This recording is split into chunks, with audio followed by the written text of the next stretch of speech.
What's up, everybody? Today I am in the most famous part of Miami, Brickell, on the most famous street, and now we have some new additions here.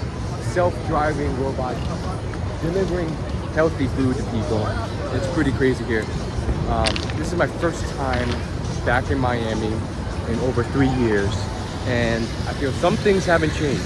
This street, this main street is still like center court, center stage. A lot of people walk by here constantly, and these people could be celebrities, they could be influencers, they could be, I feel like a lot of them are wealthy. To be able to afford to live here in Brickell and walk this street is huge, but there's also probably a lot of tourists and stuff like that here. But it is magical. It is one of those places I would consider living. Now, I've heard a lot of things. Some people say it's too superficial. Others say, no, you can find real, honest working people here. It's really just, you have to look for them, and, you're just not looking in the right places. And, I've only been here, last time I was here, I tried it out for 3 months. And I felt like in that time I did meet some genuine people in a run club. But other than that, this is just so magical being here. That's the iconic rainbow walls that a lot of people get photos at. And this is basically the most well-known street block here. I would say it runs like 2 blocks that way, and then it like dies off in terms of the hype and energy.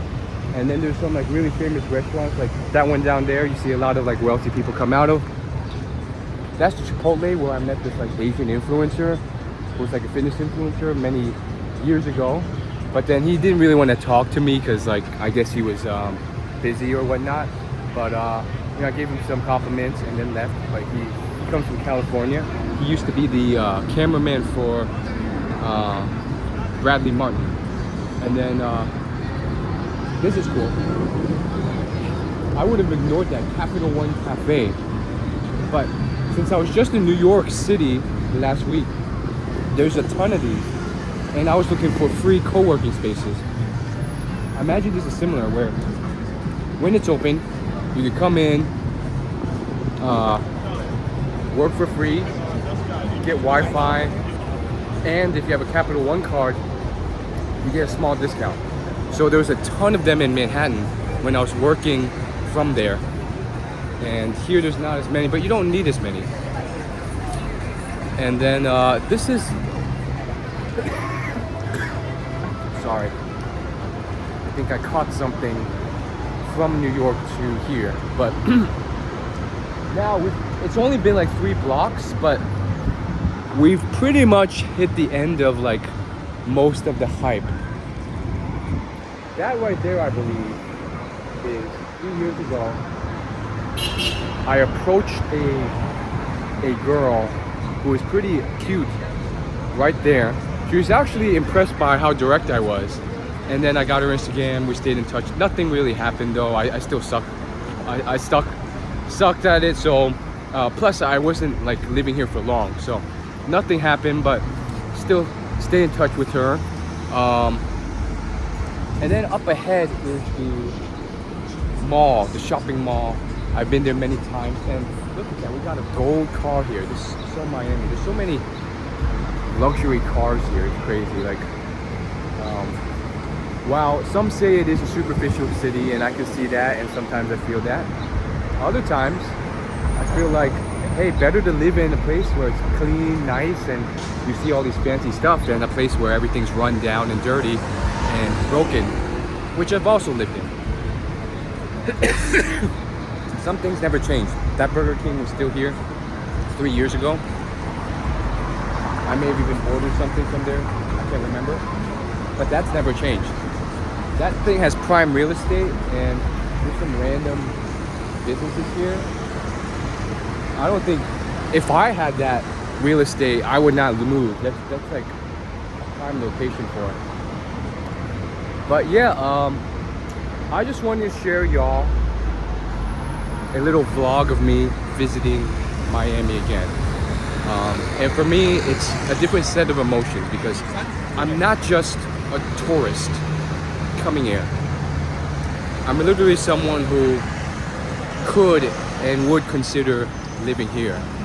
And it's a blessing and a curse. It's a kind of paradox of choice for any remote worker, where you could live anywhere within the US, for me at least, but maybe one day around the world.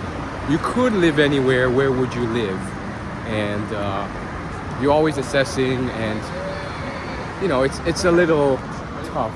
Like when I was in New York, I was too, and after a lot of different opinions, some people saying it's great, some people saying it's really tough, I felt like as I went out of there, I felt like it wasn't the best choice. It just seemed like a harsh environment, very expensive, and really tough unless you're making a lot of money.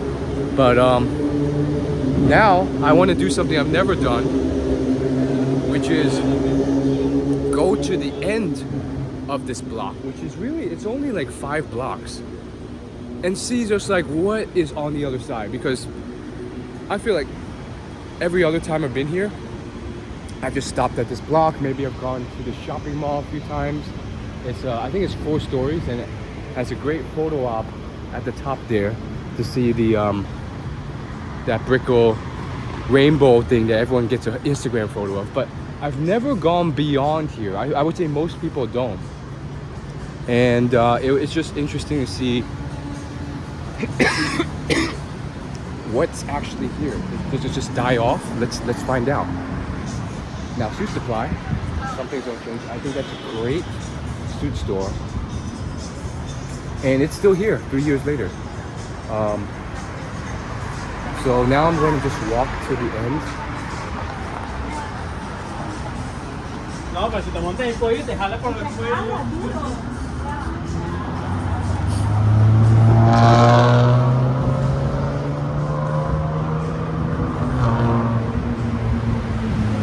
So what I see is the sidewalks seem to end, or no, they don't end. They keep going, but now the roads have turned into a bit more of a highway, a bit more of a traffic only, and the businesses, the residential businesses, start to dwindle. And you can already start to see the quality of these buildings is not as fancy as just a couple blocks over, and it's starting to peel a bit.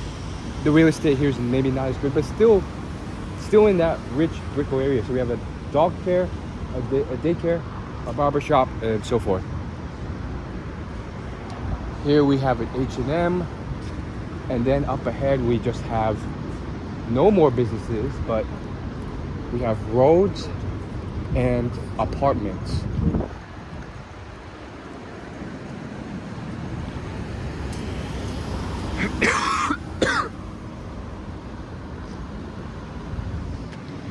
The apartments look nice here from what I hear. I was able to actually, I made a friend at an event recently while I was here. I was interviewing for a fashion show.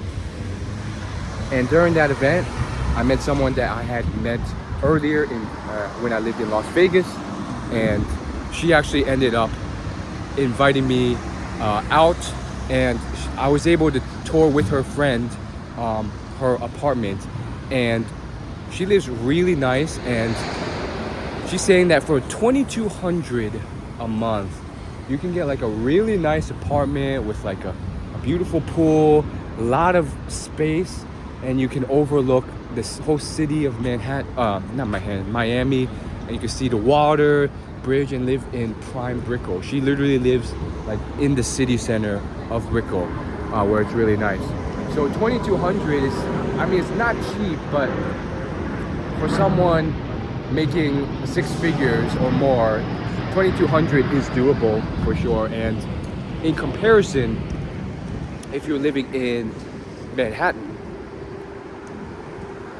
and I'm not going to include Brooklyn or Queens, but Manhattan, $2,200 is going to get you like a dingy, like 1-room shoebox.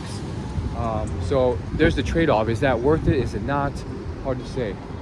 But here we are in beautiful Miami.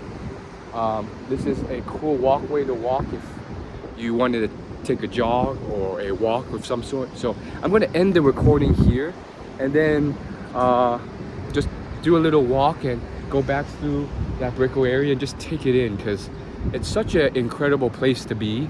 And on top of that, there's a lot of cute girls just walking there. I was literally hanging out with another friend who lives here, and I was at a bar there that was overlooking the area, and what I found was just, it was incredible. It was such an amazing, beautiful place, and every like 30 seconds there's a stunner walking by, you know, in their fitness attire or something, just walking by because, I don't know, they're finishing a day of work. And when I was literally in New York City for a week and a half, I felt like there were girls like that I encountered, but not as condensed and not as often. They were usually, if they were heavily clothed, and they were basically just in the subway on guard with a bunch of other average people, like stuffed into a subway with tons of people, some of which were maybe a bit dirty and sketchy, which is why they were more on guard. Here, I think there's just more space, it's more open, but not perfect either. It's still expensive, and a lot of the people here only speak Spanish and are mostly Latinas. There's even a metro here.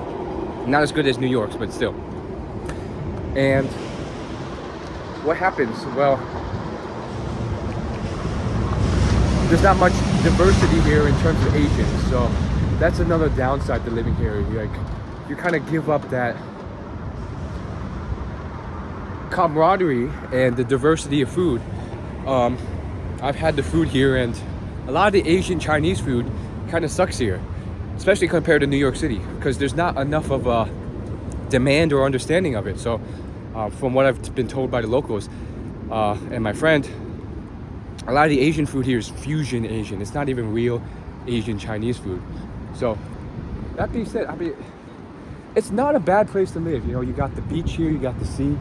So who knows where the world will take us. And I feel like I'm pretty positive right now, but sometimes I can get negative.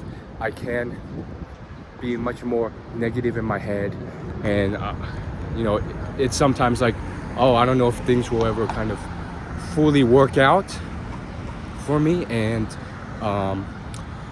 so that being said, I think what's valuable to take into account is that, you know, even if things aren't perfect or working out, it's not the end of the world. And, you know, whether it's moving to New York and thinking it's going to be a dream, and then you're living in a shoebox in Brooklyn, taking a 45-minute commute into the city and just having a harsh life, that's okay. It's not the end of the world. You can always pick yourself back up, retry, and move somewhere else. So, all right, I'm going to end the vlog here.